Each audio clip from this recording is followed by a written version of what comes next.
Now, in Mexico, 12 billionaires, the so-called Mexican 12, were enriched by Salinas' program, which was actually a product of the so-called Washington Consensus, in other words, came from Washington, of directed deregulation or selective liberalization.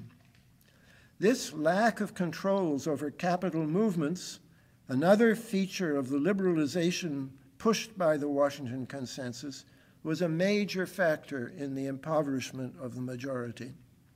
In the case of Mexico, there was massive withdrawal of foreign and domestic capital in December 1994, leading to an estimated 70 billion loss in the stock market value of Mexican corporations, an avalanche of bankruptcies, and nearly 1 million layoffs over the next 12 months.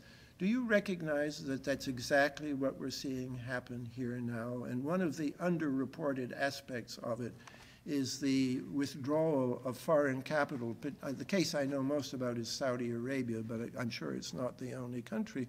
Why would they want to stay in a sinking stock market? So they just leave and we pay the price. And not only we, but little countries like Iceland that had nothing to do with this crisis are thrown into abject poverty, unemployment, political crisis. The government has just collapsed there, not because of anything they did wrong, but because what was done wrong here.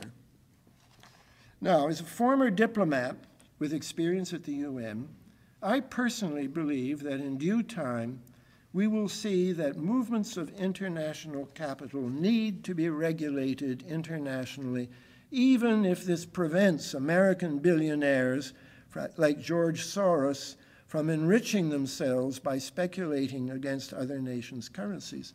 And by the way, George Soros agrees with me about this. He feels somewhat guilty about the fact that he made $1 billion by speculating against the pound. But I have not come here as an academic to promote my own economic theories.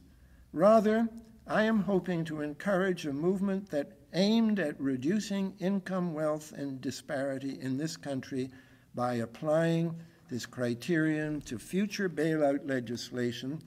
And as I said before, I'm hoping that there are a few good Kevin Phillips Republicans in this room to help make this happen.